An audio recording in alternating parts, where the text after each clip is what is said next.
아가야. 할머니, 저예요. 괜찮으세요? 어디가 아프세요? 불이야, 문 잠갔어. 아가야, 안에 있어. 문 열어. 또 저러시네. 치매 있으신가 봐. 불이요? 할머니, 여긴 괜찮아요. 지금은 골목이에요. 아니야, 그날도 밖에서 누가 문을 잠갔어. 그 순간 저는 등골이 서늘해지는 걸 느꼈습니다. 그땐 몰랐어요. 이게 헛소리가 아니라 누군가의 마지막 기억이라는 걸요. 20년 전 불길 속에서 문을 잠근 살인마가 있었고 그 살인마는 지금도 영웅 행세를 하며 살고 있다는 걸요. 그리고 그 살인마의 아들이 자기 부모를 죽인 원수를 아버지라 부르며 똑같은 악마가 되어가고 있다는 걸요. 안녕하세요. 저는 서울 외곽에 사는 43 요양보호사 김윤서입니다. 그날은 20년 만에 가장 큰 폭설이 내린 새벽이었어요. 야간 근무를 마치고 집으로 가는 길, 입김이 고드름처럼 얼어붙는 추위 속에서 골목을 빠져나가고 있었습니다. 발끝은 이미 감각이 없었고 눈꺼풀은 무거웠어요. 그냥 집에 들어가 뜨거운 물에 발이라도 담그고 싶었죠. 그런데 골목 끝 가로등 아래 눈더미 위로 뭔가 삐죽 튀어나와 있는 게 보였습니다. 처음엔 마네킹 손인 줄 알았어요. 핏기 없이 창백한 게 사람 손 같지 않았거든요. 그런데 가까이 다가가자 손가락이 미세하게 떨리고 있었습니다. 심장이 철렁 내려앉았어요. 할머니, 정신 차리세요. 눈을 미친 듯이 파헤쳤습니다. 낡은 외투를 입은 정분이 할머니가 눈 속에 파묻혀 있었어요. 입술은 보랏빛으로 얼어 있었고 숨은 거의 끊어질 듯 가늘게만 들어오고 있었습니다. 손등에는 서리가 하얗게 내려앉아 있었죠. 바로 119를 불렀습니다. 구급대원들이 할머니를 들것에 올리는 동안 할머니의 낡은 옷 주머니에서 무언가 툭 떨어졌어요. 불에 그을린 천조각이었습니다. 베네 저고리 같았어요. 주머니에 넣어드렸는데 그때는 그게 뭔지 몰랐습니다. 병원 응급실에서 겨우 의식을 되찾은 할머니는 제 손을 붙잡고 헛것을 본 듯 소리쳤습니다. 불이야, 저놈이 밖에서 문을 잠갔어. 눈동자가 풀려 있었어요. 공포에 질린 얼굴로 허공을 보며 계속 같은 말을 되뇌었습니다. 문이 안 열려 뜨거워. 너무 뜨거워. 간호사는 치매 증상이라고 했어요. 저도 처음엔 그렇게 생각했습니다. 하지만 할머니의 눈빛은 너무 또렷했어요. 그건 망각이 아니었습니다. 20년 동안 얼어붙어 있던 기억이 눈처럼 쏟아져 나오는 순간이었죠. 할머니는 보호자도 없었고 갈 곳도 없었습니다. 일단 동네 복지관 쉼터로 모셔드렸어요. 마트 근처에 있는 작은 공간이었는데 그날따라 쉼터 앞에 박성호가 서 있었습니다. 동네 마트 관리팀장이라고 했어요. 50대 중후반쯤 돼 보이는 남자였는데 첫인상부터 왠지 불편했습니다. 웃는 얼굴인데 눈은 차가웠거든요. 아, 그 노망난 할망구 데려왔네요. 박성호는 정분이 할머니를 보며 비웃듯 말했습니다. 여기 자주 와요. 쓰레기통 뒤지고 파지 줍고 민폐 덩어리죠. 가슴이 답답해졌어요. 할머니는 그 말을 듣고도 아무 반응이 없었습니다. 그저 멍하니 창밖만 바라보고 있었어요. 그래도 사람인데 좀 따뜻하게 대해주시면 안 될까요? 제가 조심스럽게 말했더니 박성호는 코웃음을 쳤습니다. 요양보호사 아줌마 세상 모르시네. 저런 사람들한테 친절하면 기어오르기만 해요. 그 말을 하는 박성호의 눈빛이 소름 돋게 차가웠습니다. 마치 할머니를 사람이 아니라 벌레 보듯 하는 눈이었어요. 그날 이후 정분이 할머니는 제가 돌보기로 했습니다. 왜 그랬는지는 저도 잘 모르겠어요. 그냥 그 눈더미 속 손이 자꾸 눈앞에 아른거렸거든요. 그런데 할머니를 챙기기 시작하자 박성호의 눈빛이 달라졌습니다. 마치 제가 뭔가 건드리면 안 될 걸 건드린 것처럼 서늘하게 저를 쳐다보기 시작했어요.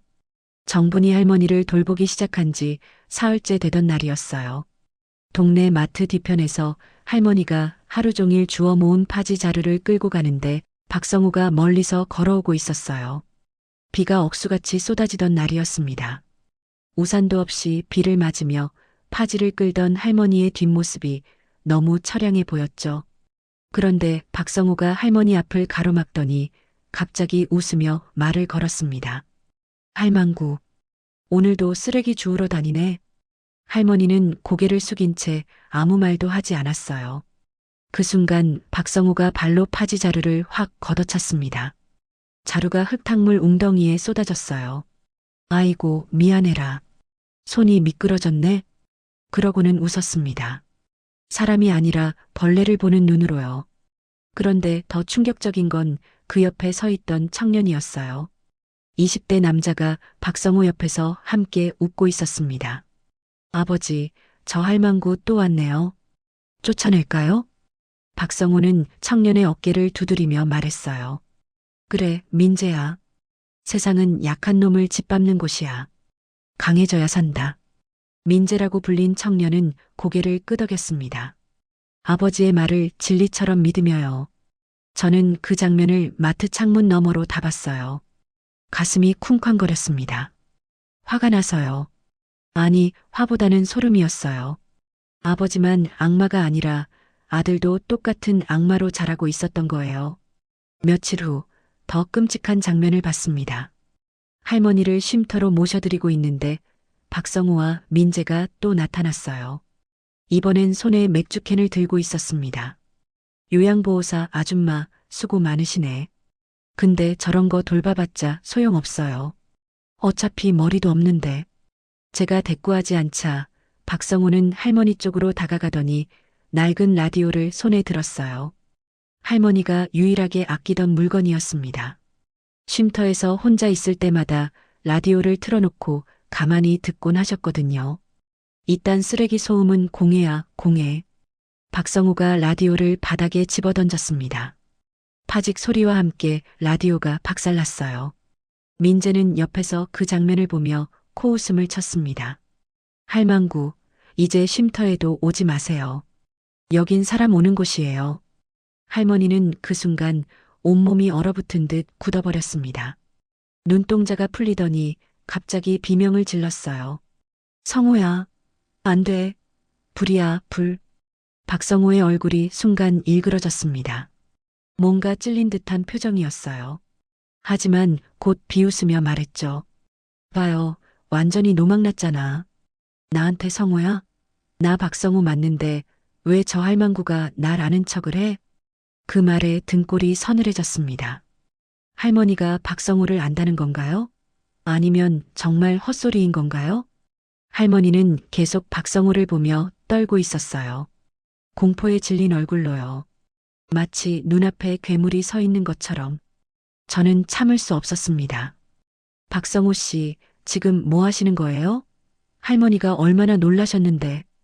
박성우가 저를 똑바로 쳐다봤습니다. 차갑고 비릿한 눈빛이었어요. 요양보호사 아줌마, 당신 누구 편이에요? 이 동네에서 나한테 찍히면 일 못해요. 협박이었습니다. 노골적인 협박이었어요. 손끝이 부르르 떨리고 심장 박동이 귀까지 들려왔습니다. 민재도 제 쪽을 보며 비웃었어요. 아줌마, 괜히 남일에 끼어들지 마세요. 아버지 말씀 들으셨죠? 여기서 일 못하게 될 거예요. 차갑고 냉소적인 목소리였습니다. 박성우를 그대로 닮은 목소리였어요. 하지만 저는 한 발짝도 물러서지 않았어요. 할머니 괴롭히는 거 다 봤어요. 파지 걷어차고 라디오 부수고. 당신들 정말 그렇게 살아야 속이 시원해요? 박성우의 얼굴이 굳어졌습니다. 잠시 침묵이 흘렀어요. 그러더니 그가 비웃으며 말했습니다. 아줌마 세상 모르시네. 저런 것들은 친절하게 대해주면 기어올라요. 내가 이 동네에서 얼마나 오래 살았는데 당신이 뭘 알아? 민재가 거들었어요. 맞아요. 약한 놈은 짓밟혀야 정신 차려요. 그 말을 하는 민재의 눈빛에는 연민이라곤 찾아볼 수 없었습니다. 오직 경멸과 냉소만 가득했어요. 박성우는 그날 이후로 저를 더 예의주시하기 시작했어요. 마트 앞을 지나갈 때마다 창문 너머로 저를 지켜보는 게 느껴졌습니다. 소름이 돋았어요. 며칠 후 할머니와 함께 쉼터에 있는데 밖에서 목소리가 들렸습니다. 박성우와 민재가 대화하는 소리였어요. 민재야, 내 친부모는 불나자마자 널 버리고 도망치다 죽었어. 나니까 널 거둔 거야. 창문 틈으로 살짝 내다봤더니 박성우가 민재의 어깨에 손을 올리고 있었습니다. 세상에 착하게 살면 짓밟혀. 독해져야 해. 아버지처럼 강해져야 살아남는 거야. 민재는 고개를 숙인 채 대답했어요. 네, 아버지. 알겠습니다. 그러니까 아버지 말 잘 들어야지. 너 같은 놈 걷어준 사람이 나밖에 없어. 저는 그 대화를 들으며 소름이 돋았습니다.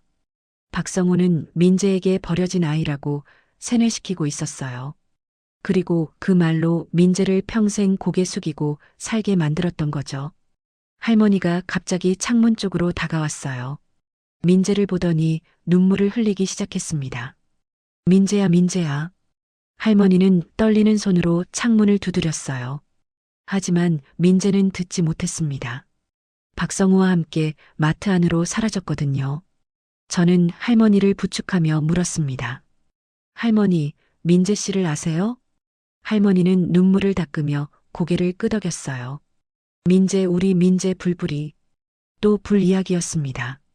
할머니는 계속 불과 민재를 연결시켰어요.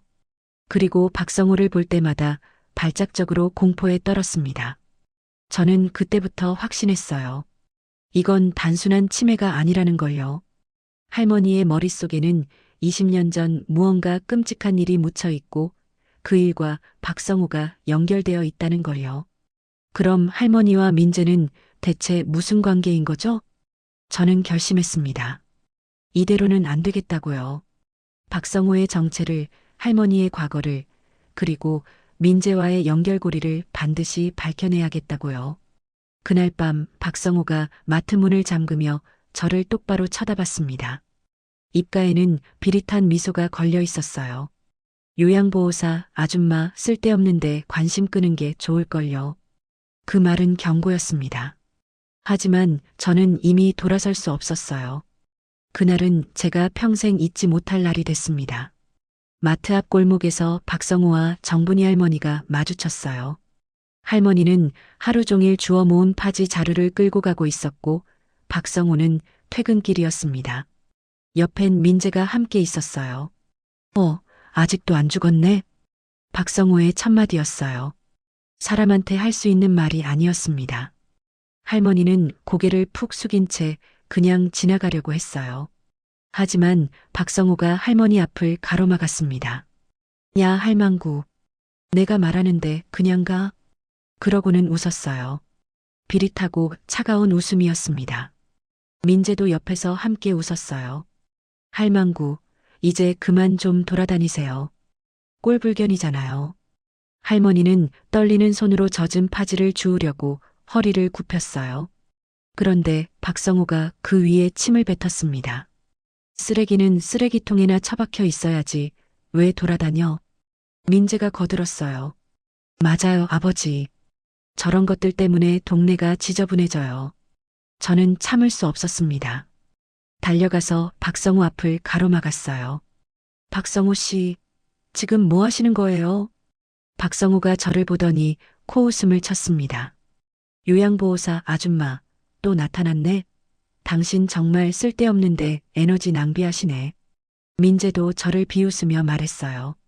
아줌마, 괜히 끼어들지 마세요. 이건 우리 동네 일이에요. 할머니한테 왜 이러세요? 도대체 할머니가 당신들한테 뭘 어쨌길래? 제 목소리가 떨렸어요. 화가 나서요. 아니, 화보다는 두려움이었습니다. 이 부자가 정말 악마처럼 느껴졌거든요. 박성우가 한 발짝 다가왔습니다. 얼굴이 제 코앞까지 왔어요. 아줌마 경고했잖아요. 쓸데없는데 관심 끄라고. 민재가 덧붙였어요. 그러게요. 후회할 일 하지 말고 갈 길 가세요. 그 말을 하는 박성우의 눈빛은 얼음장처럼 차가웠습니다. 손끝이 덜덜 떨렸어요. 하지만 저는 한 발짝도 물러서지 않았습니다. 신고할 거예요. 경찰에. 박성우가 비웃었어요. 신고? 뭘 신고하게요? 아줌마, 증거 있어요? 민재도 함께 웃었습니다. 경찰 불러보세요. 우리 아버지가 뭐 잘못했는지 한번 증명해 보시고요. 저는 할 말이 없었습니다. 박성우 말이 맞았어요. 증거가 없었으니까요. 박성우는 마지막으로 할머니를 내려다보며 말했습니다. 노망난 할망구, 다음엔 더 조심해. 넘어지면 그냥 거기서 얼어 죽을 수도 있으니까. 민재가 비웃으며 말했어요. 그래도 아무도 안 찾을 거예요. 할망구 같은 건 죽어도 아무도 몰라요. 그러고는 부자가 유유히 사라졌습니다. 저는 할머니를 부축해 일으켰어요. 할머니의 손은 얼음장처럼 차가웠고 온몸이 떨리고 있었습니다. 눈물이 뺨을 타고 흘러내리고 있었어요. 할머니, 괜찮으세요? 할머니는 고개를 끄덕였지만 입술은 파르르 떨리고 있었습니다. 제 가슴이 미어지는 것 같았어요. 그날 저는 할머니를 제 집으로 모셔왔습니다. 쉼터에 두면 박성우와 민재가 또 괴롭힐 게 뻔했거든요. 집에 도착해서 할머니를 앉히고 따뜻한 물에 발을 담가드렸어요. 할머니의 발은 갈라지고 부르터 있었습니다. 발 뒤꿈치는 거북이 등껍질처럼 딱딱하게 굳어 있었고 발등에는 동상 자국이 선명했어요. 할머니의 발을 씻기며 저는 눈물이 났어요. 목구멍까지 뜨거운 것이 치밀어 올랐습니다. 이렇게 약한 사람한테 저렇게 잔인할 수 있다는 게 믿기지 않았거든요. 할머니가 제 손을 잡았습니다. 윤서야, 미안해. 할머니, 왜 미안하세요? 잘못한 건 박성우예요. 민재도요. 할머니는 고개를 저었어요. 내가 그날 민재를 지켜줬어야 했는데. 또 민재 이야기였습니다. 저는 조심스럽게 물었어요. 할머니, 민재 씨를 아세요? 할머니는 천천히 고개를 끄덕였습니다. 그러더니 떨리는 손으로 옆에 놓인 낡은 보따리를 가리켰어요. 저기 있어. 저는 보따리를 풀었습니다. 안에는 불에 그을린 천 조각과 작은 금반지가 들어 있었어요. 천 조각을 펼쳤더니 베넷 저고리였습니다. 귀퉁이에는 작은 자수가 새겨져 있었어요. 민재. 심장이 쿵 내려앉았습니다. 이건 민재의 베넷 저고리였던 거예요. 할머니가 떨리는 목소리로 말했습니다. 그 집은 민재 엄마가 산후조리도 못한다고 해서 내가 낮에 내를 봐주던 집이었어. 손이 떨렸어요. 할머니와 민재가 이렇게 깊은 관계였다니. 저고리는 내가 빨아둔 거고. 할머니가 금반지를 집어들었습니다. 작은 돌반지였어요. 반지 안쪽에는 금은박 낙인이 선명하게 찍혀 있었습니다. 돌반지는 애 엄마가 앵마기로 써달라고 맡긴 거야. 돌잔치 전날 맡겼는데 그날 밤에 불이. 할머니의 목소리가 떨렸어요. 눈물이 주르르 흘러내렸습니다. 불이 났어. 민재 집에서. 나는 옆집에 살았거든. 연기 냄새 맡고 뛰어갔는데 문이 안 열렸어. 밖에서 누가 잠갔어. 등골이 서늘해졌습니다. 문을 밖에서 잠갔다고요? 창문으로 들어가서 민재를 안고 나오려는데 밖에 성우가 서 있더라고. 박성우였습니다. 성우는 우리 동네 애였어. 도박 빚 때문에 쫓기던 애였지. 그날 밤 그 애가 금은방에 불을 질렀어. 그리고 문을 잠갔어. 할머니의 손이 부들부들 떨렸어요. 나는 민재를 창문 밖으로 던졌어. 그리고 쓰러졌지. 정신 차리고 보니 병원이었어. 민재는 박성우가 데려갔다더라고. 불길 속에서 아이를 구한 의인이라고. 가슴이 얼어붙는 것 같았습니다. 박성우가 불을 질렀고 민재 부모를 죽였고 그 아이를 데려가 영웅 행세를 한 거였어요. 할머니가 울먹이며 말했습니다. 나는 그날 이후로 박성우를 고발하려고 했어. 근데 증거가 없었어. 아무도 안 믿어줬어. 그리고 나는 겁이 났어. 박성우가 날 죽일까봐. 할머니는 평생 그 비밀을 가슴에 품고 살았던 거였습니다.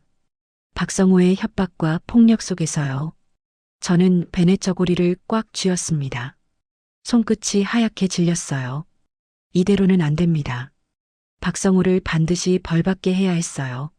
민재 부모의 억울함을, 할머니의 평생 공포를, 그리고 민재가 악마로 자라버린 비극을 밝혀내야 했습니다. 저는 할머니의 손을 꽉 잡았어요. 할머니, 제가 도와드릴게요. 박성호를 꼭 벌받게 할게요. 민재도요. 할머니는 눈물을 흘리며 고개를 끄덕였습니다. 그날 밤 저는 베넷 저고리와 돌반지를 책상 위에 올려놓고 오래 바라봤어요. 이건 단순한 물건이 아니었습니다. 민재 부모의 사랑이 담긴 증거였고 박성호의 범죄를 밝힐 열쇠였어요. 저는 결심했습니다. 이 전쟁을 끝내기로요. 박성호가 아무리 위협해도, 민재가 아무리 비웃어도 저는 더 이상 물러서지 않겠다고요. 그날 밤 저는 한숨도 자지 못했습니다. 정분이 할머니는 제 침대에 누워 계셨어요. 작은 몸이 이불 속에서 떨리고 있었습니다. 잠꼬대처럼 중얼거리는 소리가 들렸어요. 민재야, 할머니가 널 지켜줄게, 불불이야. 가슴이 미어지는 것 같았습니다. 할머니는 20년 동안 이런 악몽을 꾸며 살아온 거였어요. 새벽 5시쯤 할머니가 깨어났습니다. 저는 따뜻한 미역국을 끓여드렸어요. 할머니는 떨리는 손으로 숟가락을 들었지만 입으로 가져가지 못하고 그냥 내려놓았습니다. 내가 너한테 짐만 되는구나. 할머니의 눈에 눈물이 고였어요. 저는 할머니의 손을 꽉 잡았습니다. 할머니, 저는 할머니가 짐이 아니에요. 제가 도와드리고 싶어서 하는 거예요.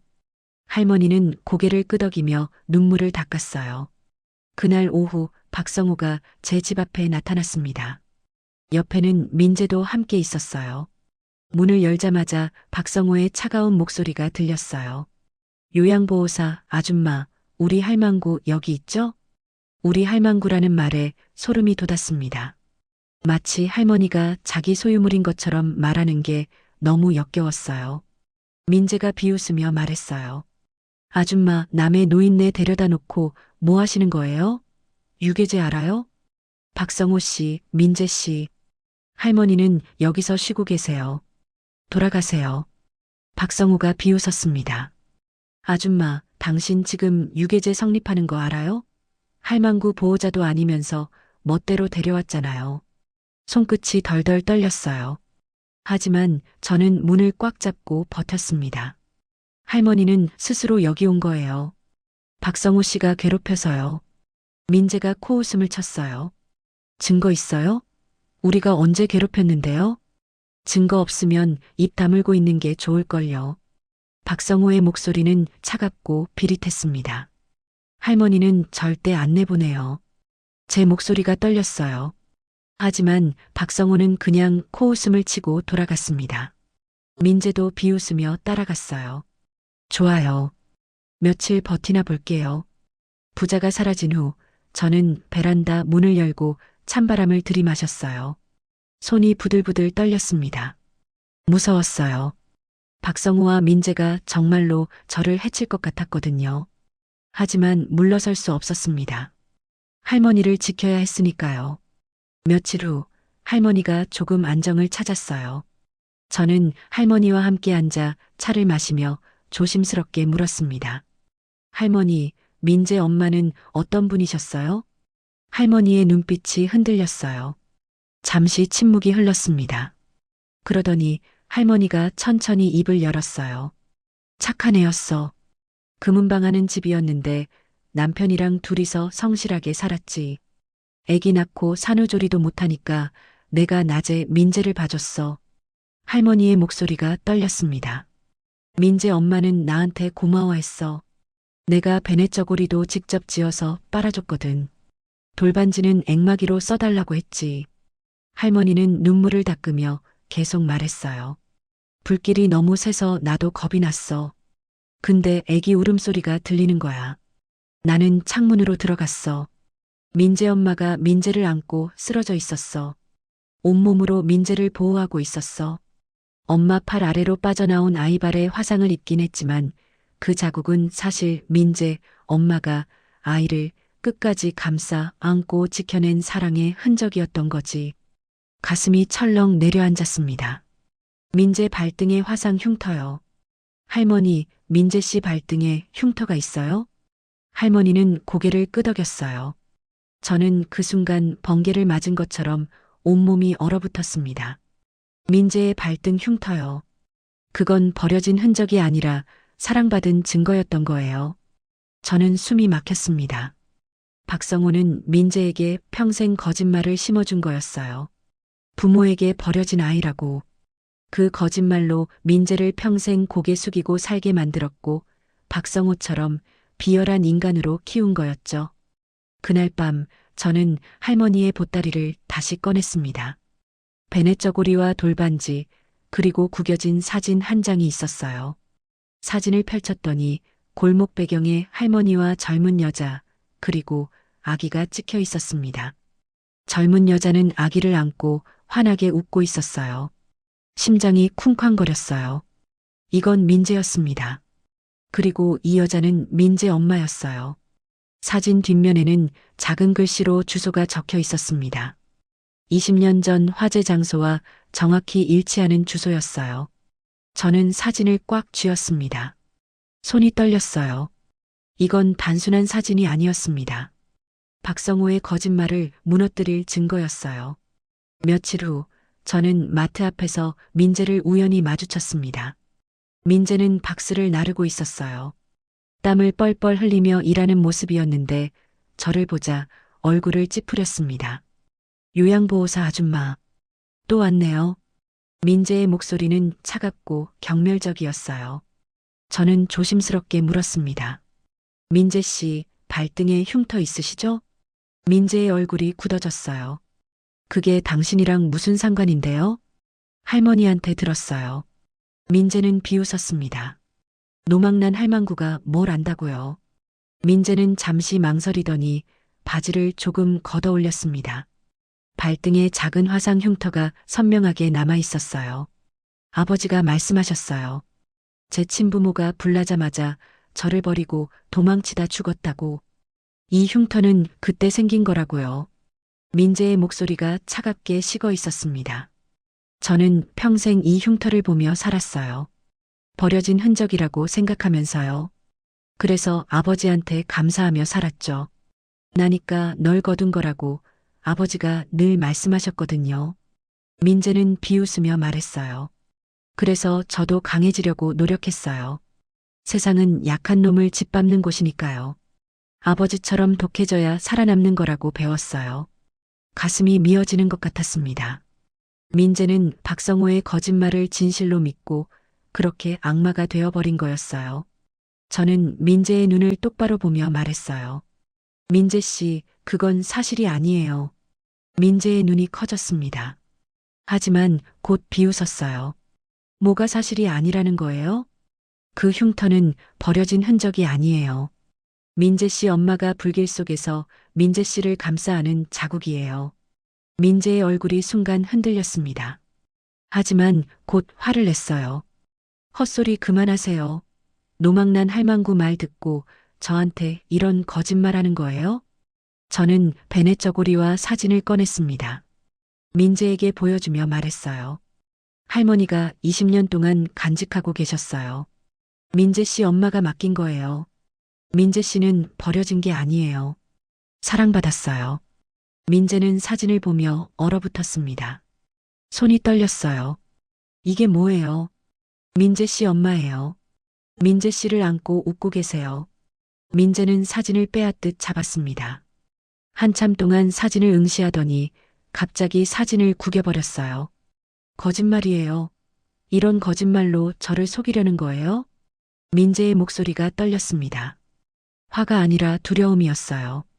아버지가 거짓말할 리 없어요. 저는 버려진 아이예요. 그래서 아버지한테 감사하며 사는 거예요. 민재는 구겨진 사진을 제게 던지고 돌아섰습니다. 하지만 걸음이 흔들렸어요. 어깨도 떨리고 있었습니다. 저는 구겨진 사진을 주워 펼쳤어요. 민재 엄마의 환한 미소가 보였습니다. 그날 밤 저는 결심했습니다. 박성호를 반드시 벌받게 하겠다고요. 그리고 민재가 진실을 알게 만들겠다고요. 베네저고리와 돌반지, 그리고 사진, 이 작은 증거들이 박성호의 20년 거짓말을 무너뜨릴 거예요. 새벽 5시 마트가 문을 열기 전이었어요. 박성호는 늘 그 시간에 출근했습니다. 저는 마트 뒷문 앞에서 기다렸어요. 손이 덜덜 떨렸습니다. 무서웠어요. 하지만 물러설 수 없었습니다. 박성호가 나타났습니다. 저를 보더니 비웃었어요. 요양보호사 아줌마 새벽부터 여기서 뭐해요? 저는 박성호 앞으로 다가갔습니다. 가슴이 쿵쾅거렸어요. 박성호 씨, 20년 전 얘기 좀 할까요? 박성호의 얼굴이 순간 굳어졌습니다. 눈빛이 차갑게 변했어요. 20년 전? 무슨 소리예요? 20년 전 금은방 화재 사건이요. 박성호 씨가 민재를 구했다는 그 사건 말이에요. 박성호는 잠시 침묵했습니다. 그러더니 코웃음을 쳤어요. 아, 그거. 내가 불길 속에서 민재를 구한 거 맞아요. 그게 뭐 어쨌다는 거예요? 저는 베넷 저고리와 사진을 꺼냈습니다. 박성호에게 보여주며 말했어요.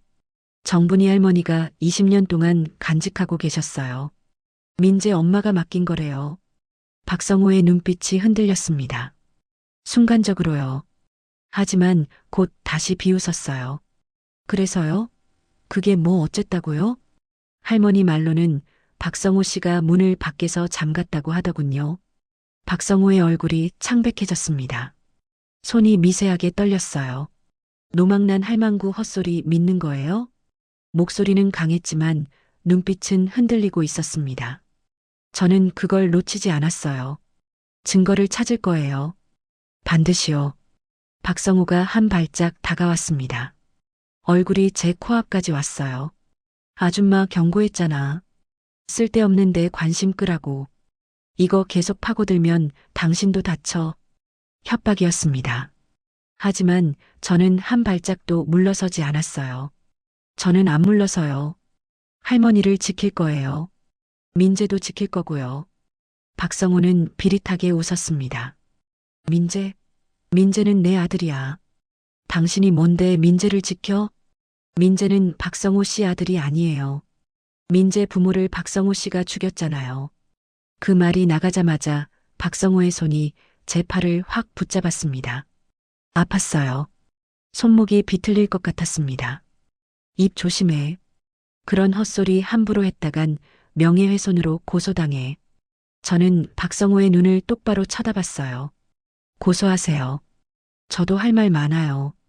박성호는 제 팔을 확 놓았습니다. 그러더니 비웃으며 돌아섰어요. 좋아요. 어디 해보세요. 20년 전 일을 누가 믿을지. 박성호는 마트 안으로 사라졌습니다. 저는 그 자리에 서서 한참을 떨었어요. 손목이 빨갛게 멍들어 있었습니다. 하지만 저는 확신했어요. 박성호가 흔들렸다는 걸요. 제 말에 동요했다는 걸요. 그날 오후 저는 정분이 할머니와 함께 20년 전 화재 현장을 찾아갔습니다. 골목은 여전히 그대로였어요. 낡은 건물들, 좁은 골목길. 할머니는 골목 입구에서 발걸음을 멈췄습니다.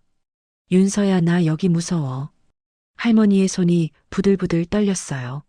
저는 할머니의 손을 꽉 잡았습니다. 할머니, 괜찮아요.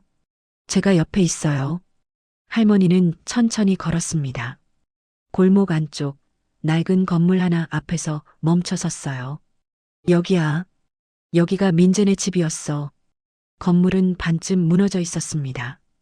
20년 동안 방치된 흔적이었어요. 벽은 까맣게 그을려 있었고 창문은 깨져 있었습니다. 저는 건물 안으로 들어갔어요. 할머니는 밖에서 기다리셨습니다. 안은 폐허였습니다. 불에 탄 가구들, 무너진 천장. 그런데 바닥 한쪽에 뭔가 반짝이는 게 보였어요. 다가가서 보니 작은 금속 조각이었습니다. 녹슬고 그을렸지만 자세히 보니 자물쇠였어요. 문 밖에서 걸린 자물쇠. 심장이 쿵쾅거렸습니다. 할머니 말이 맞았어요. 누군가 밖에서 문을 잠갔던 거예요. 저는 자물쇠를 주머니에 넣었습니다. 그리고 밖으로 나왔어요. 할머니는 건물을 보며 눈물을 흘리고 있었습니다. 민재 엄마 미안해. 내가 늦게 도착해서 미안해. 저는 할머니를 안았어요. 할머니는 제 품에서 한참을 울었습니다. 그날 밤 저는 자물쇠를 책상 위에 올려놓고 오래 바라봤어요. 이건 단순한 쇠붙이가 아니었습니다. 박성호의 범죄를 증명할 증거였어요. 며칠 후 저는 경찰서를 찾아갔습니다. 담당 형사는 제 이야기를 들으며 고개를 갸웃거렸어요. 20년 전 사건이요? 그것도 목격자가 치매 노인이라고요? 네, 하지만 할머니 말이 맞아요. 증거도 있어요. 저는 베넷저고리, 돌반지, 사진, 그리고 자물쇠를 꺼냈습니다. 형사는 증거들을 보며 심각한 표정을 지었어요. 이게 정말 20년 전 화재 현장에서 나온 거예요? 네. 제가 직접 찾았어요. 형사는 잠시 고민하더니 말했습니다. 일단 재조사 들어가겠습니다. 박성호를 불러야겠네요. 며칠 후 박성호가 경찰서에 소환됐어요. 저도 증인으로 참석했습니다. 박성호는 조사실에 앉아 여전히 비웃고 있었어요. 형사님, 이게 무슨 말도 안 되는 일입니까? 20년 전 일을 지금 와서 왜 조사해요? 형사가 자물쇠를 보여줬습니다. 이게 뭔지 아십니까? 박성호의 얼굴이 굳어졌어요.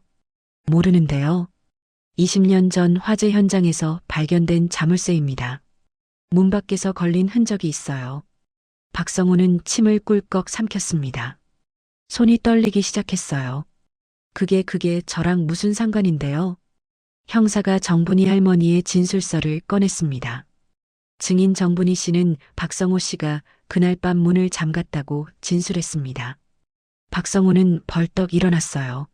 노망난 할망구 말을 믿는 거예요? 증거도 없으면서. 증거 있습니다.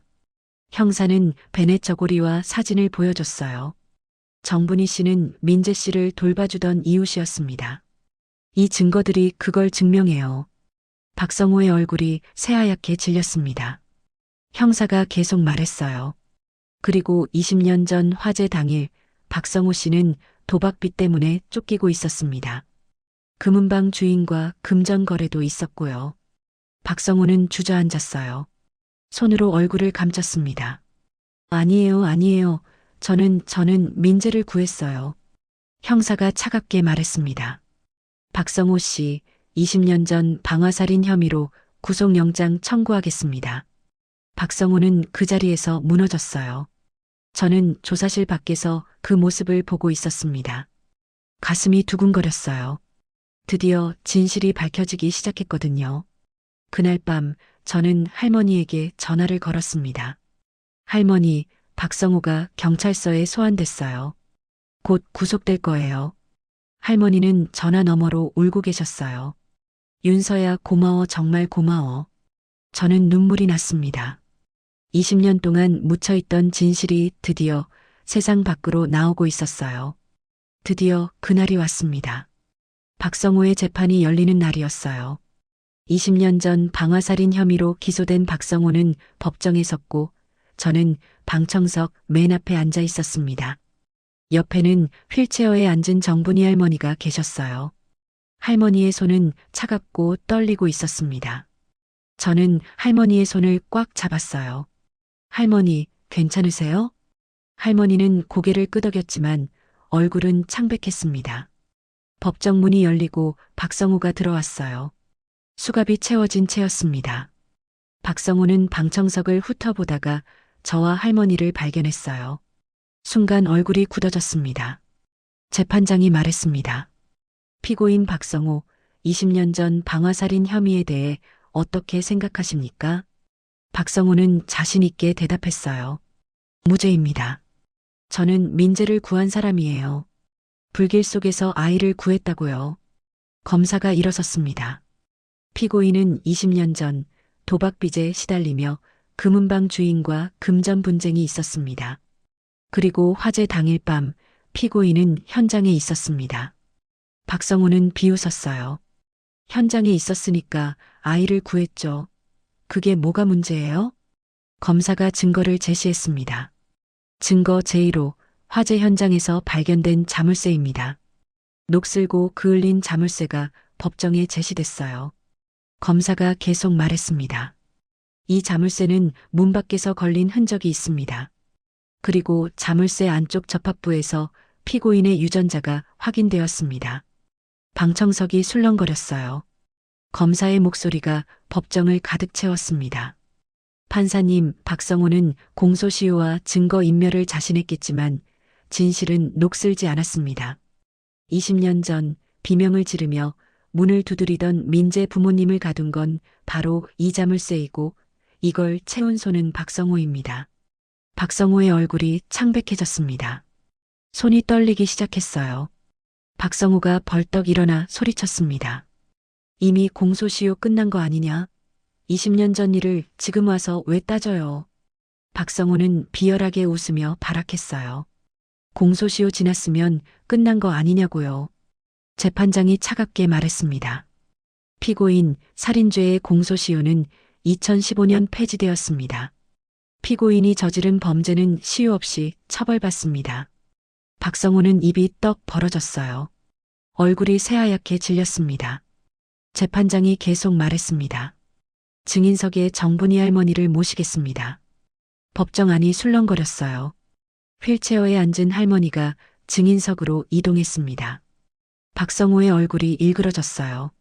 저 노망난 할망구 말을 믿으시는 겁니까?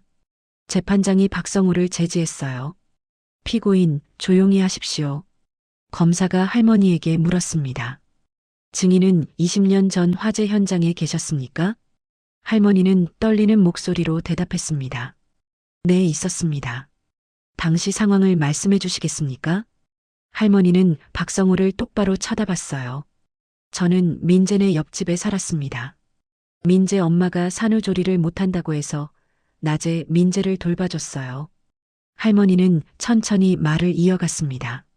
그날 밤 연기 냄새가 나서 뛰어나갔습니다. 민재네 집에서 불이 났어요. 문을 열려고 했는데 안 열렸습니다. 밖에서 누가 잠갔거든요. 방청석이 웅성거렸어요. 박성호가 벌떡 일어났습니다. 거짓말입니다. 노망난 할머니 헛소리를 믿으시는 겁니까? 재판장이 다시 제지했어요. 증인, 한 번 더 방해하시면 퇴정 조치하겠습니다. 할머니는 계속 말했습니다. 저는 창문으로 들어가서 민재를 안고 나왔어요. 그때 밖에 성호가 서 있더라고요. 할머니의 목소리가 떨렸어요. 성호야, 너 그날 고기 얻어먹던 거 기억나지? 민재 100일잔치 때였어. 그날 너는 사람이었어. 근데 불길 앞에서는 악마가 됐더라. 박성호의 얼굴이 일그러졌습니다. 할머니가 계속 말했어요. 너 그날 금은방 장부랑 금괴 챙겨 나오느라 내 눈길 피했잖아. 그리고 불 꺼진 다음에 민재를 안고 영웅 행세했지. 방청석이 술렁거렸어요. 사람들의 눈빛이 박성호에게 쏠렸습니다. 박성호는 손을 부들부들 떨며 소리쳤어요. 거짓말입니다. 증거 있습니까? 증거. 검사가 다시 증거를 제시했습니다. 증거 제2호, 민재의 베넷 저고리와 돌반지입니다. 정분이 할머니가 20년간 보관하고 있었습니다. 베넷 저고리와 돌반지가 제시됐어요. 반지 안쪽에는 금은방 낙인이 선명했습니다. 증거 제3호, 민재의 100일 사진입니다. 사진 속 위치는 화재 현장과 일치합니다. 사진이 스크린에 띄워졌어요. 골목 배경, 할머니와 민재 엄마 그리고 아기. 박성호의 얼굴이 새하얗게 질렸습니다. 그때 방청석 뒤편에서 누군가 일어났습니다. 민재였어요. 민재는 수갑에 채워진 채로 서 있었습니다. 얼굴은 눈물범벅이었어요. 판사님, 제가 한마디만 해도 될까요? 재판장이 고개를 끄덕였습니다. 민재는 떨리는 목소리로 말했어요. 저는 평생 부모한테 버려졌다고 믿고 살았어요. 아버지가 박성호가 그렇게 말했거든요. 민재는 박성호를 쳐다봤습니다. 부모님이 날 버리고 도망쳤다고. 그래서 저는 박성호한테 감사하며 살았어요. 아버지처럼 강해지려고 노력했고 아버지처럼 약한 사람을 짓밟으며 살았어요. 민재의 목소리가 떨렸습니다. 근데 그게 다 거짓말이었어요. 우리 부모님은 날 지키려고 했던 거였어요. 민재는 주저앉아 울기 시작했습니다. 아버지 아니, 박성호. 당신이 우리 부모님을 죽인 거야? 문을 잠가서 불길 속에 가둔 거야? 박성호는 대답하지 못했어요. 입술만 파르르 떨렸습니다. 민재가 울부짖었어요. 20년 동안 난 원수의 발을 닦아주며 살았어. 원수를 아버지라 부르며 살았다고.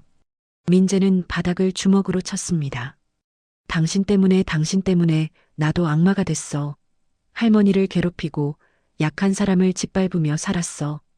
방청석에서 흐느끼는 소리가 들렸어요. 박성호는 고개를 떨군 채 아무 말도 하지 못했습니다. 검사가 최후 진술을 시작했습니다. 판사님, 피고인 박성호는 20년 전 방화로 2명을 살해했고 그 아들을 납치해 평생 거짓말로 세뇌했습니다. 그리고 목격자인 정분이 씨를 20년 동안 협박하고 학대했습니다. 검사의 목소리가 단호했어요. 이는 용서받을 수 없는 범죄입니다.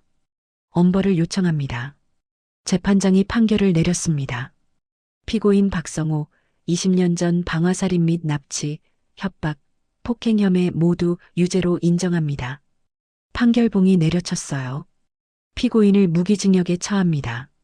법정안이 술렁거렸습니다. 박성호는 그 자리에서 무너졌어요. 안 돼. 박성호는 바닥에 주저앉아 중얼거렸습니다. 나는 민재를 키웠어. 20년 동안. 재판장이 차갑게 말했습니다. 피고인은 민재를 키운 것이 아니라 민재의 인생을 망친 것입니다. 퇴정하십시오. 경찰이 박성호를 끌어냈어요. 박성호는 끌려가면서도 계속 중얼거렸습니다. 민재야, 미안해, 민재야. 하지만 민재는 고개를 돌렸습니다. 더 이상 박성호를 보지 않았어요. 법정 밖으로 나오자 할머니가 제 손을 잡았습니다. 윤서야, 고마워, 정말 고마워. 할머니의 눈에는 눈물이 고여 있었어요. 하지만 처음으로 편안한 표정이었습니다. 저는 할머니를 안았어요. 할머니, 이제 끝났어요. 모든 게 끝났어요. 민재가 다가왔습니다. 할머니 미안해요. 제가 할머니를 괴롭혔어요. 민재는 무릎을 꿇었습니다. 할머니는 민재를 끌어안았어요. 민재야, 내 잘못이 아니야. 민재는 할머니 품에서 한참을 울었습니다. 저는 그 모습을 보며 눈물을 닦았어요. 드디어 20년 동안 숨겨진 진실이 밝혀졌습니다. 박성호는 무너졌고 민재는 진실을 알게 됐어요. 박성호는 무기징역을 선고받았습니다. 최종 공판에서 재판장은 차갑게 말했어요. 피고인은 20년 동안 살인을 은폐하고 피해자의 아들을 이용해 범죄를 저질렀습니다. 용서받을 수 없는 죄입니다. 박성호는 고개를 떨군 채 아무 말도 하지 못했어요. 수갑에 손이 묶인 채 법정을 떠나는 그의 뒷모습은 초라했습니다. 영웅의 가면을 벗은 악마의 민낯이었죠. 민재는 또 다른 사기 사건으로 3년형을 선고받았어요. 법정을 나서며 민재는 저를 똑바로 쳐다봤습니다. 눈물범벅이 된 얼굴로요. 아주머니, 제가 할머니한테 용서받을 수 있을까요? 저는 민재의 어깨를 토닥였어요. 할머니는 이미 용서하셨어요. 이제 민재 씨가 스스로를 용서할 차례예요. 민재는 고개를 끄덕이며 끌려갔습니다. 3년 후 민재가 출소했어요. 저는 출소하는 날 민재를 마중 나갔습니다. 민재는 많이 달라져 있었어요. 눈빛이 예전처럼 차갑지 않았습니다. 오히려 맑았어요. 아주머니, 할머니는 어떻게 지내세요? 할머니는 저희 집에서 잘 지내세요. 민재 씨 기다리고 계셨어요. 민재의 눈에 눈물이 고였습니다. 저 할머니 뵐 수 있을까요? 할머니가 보고 싶어 하세요. 그날 저녁 저는 민재를 제 집으로 데려왔어요. 정분이 할머니는 거실에서 라디오를 듣고 계셨습니다. 민재를 보자마자 눈물을 흘렸어요. 민재야. 민재는 할머니 앞에 무릎을 꿇었습니다. 할머니 용서해 주세요. 제가 할머니를 괴롭혔어요. 민재는 바닥에 이마를 대고 울었어요. 할머니는 민재를 끌어안았습니다. 민재야, 내 잘못이 아니야. 넌 희생자였어. 민재는 할머니 품에서 한참을 울었습니다. 20년 동안 쌓인 눈물을 쏟아내듯이요. 그날 이후 민재는 매달 할머니를 찾아와 고개를 숙입니다. 처음엔 말도 제대로 못했어요. 죄책감에 눌려 숨도 제대로 못 쉬었죠. 하지만 할머니는 민재를 안으며 늘 같은 말을 하셨어요. 민재야, 내 엄마가 널 얼마나 사랑했는지 알지? 민재는 고개를 끄덕이며 눈물을 닦았습니다. 발등에 흉터를 내려다보며요. 이제 그 흉터는 버려진 흔적이 아니라 사랑받은 증거가 됐어요. 민재는 요즘 작은 식당에서 일하고 있습니다. 월급은 많지 않지만 성실하게 살고 있어요. 손님들한테 친절하고 약한 사람을 도와주려고 노력하고 있죠.